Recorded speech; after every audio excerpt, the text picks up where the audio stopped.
আমি চিন্তা করতেছিলাম একটু টেবিলটা সমাধান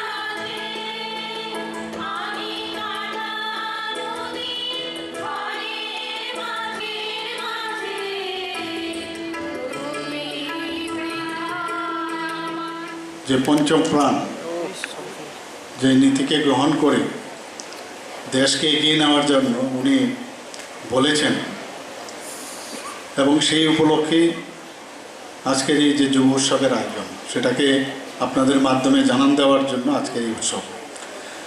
তো এই পঞ্চপ্রাণ এটা কি এই অমৃতকালে? এক নম্বর হচ্ছে গোল অফ ডেভেলপড ইন্ডিয়া। আমাদের ডেভেলপিং কান্ট্রিকে আমাদের ডেভেলপ করতে হবে, সেটার গোল আমাদের রাখতে হবে উইদিন 2047 100 বছর পূর্তি উপলক্ষে স্বাধীনতার।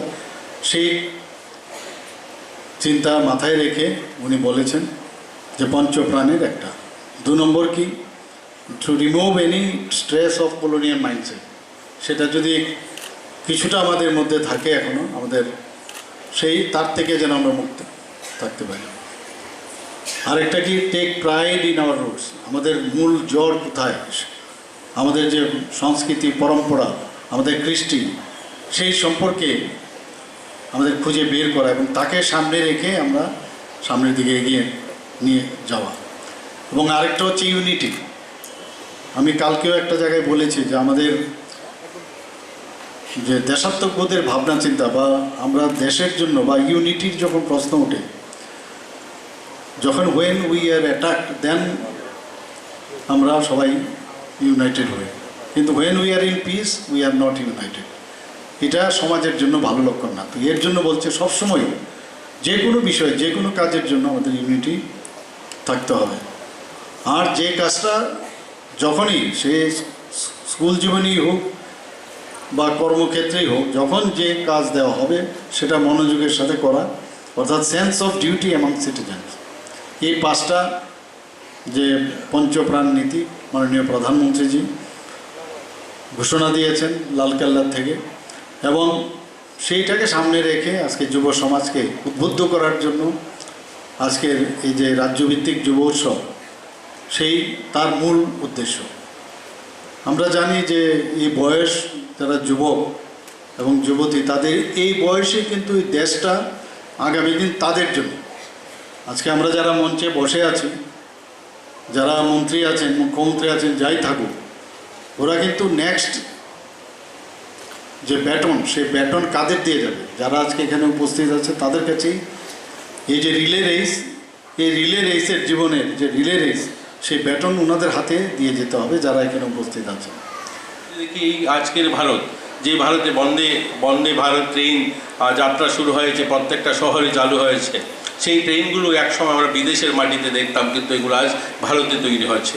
আজ থেকে 5 বছর পিছনে যদি আমরা চলে যাই, এই ভারতে যে সমস্ত মোবাইল স্মার্টফোন আমরা ব্যবহার করতাম, যার 98% ফোন আমরা বিদেশ থেকে আনতাম, অর্থাৎ শুধুমাত্র আমরা আমদানি করতাম।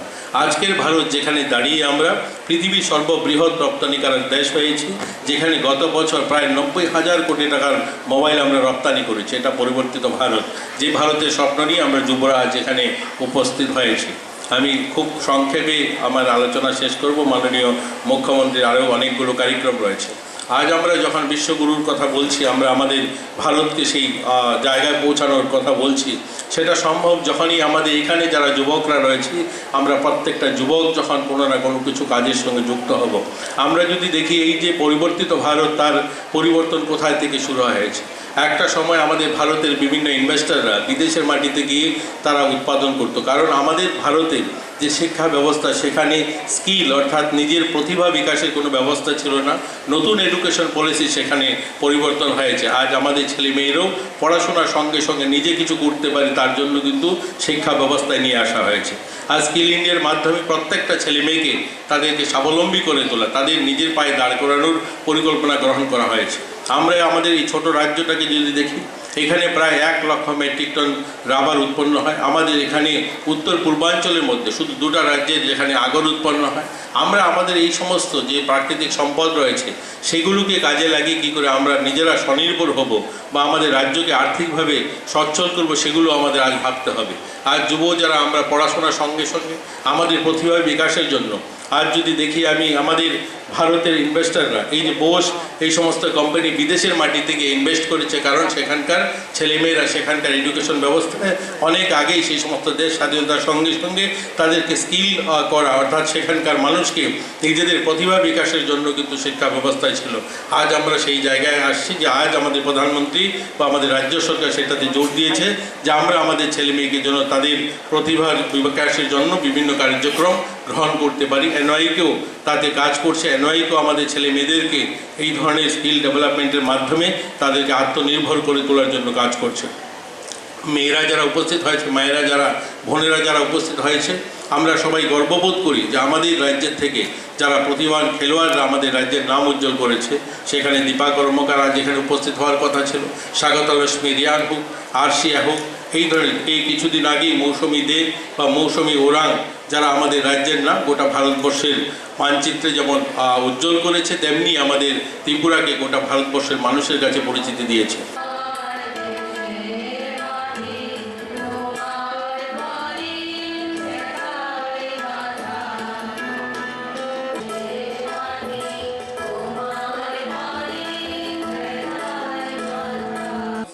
Special thanks for the musicians.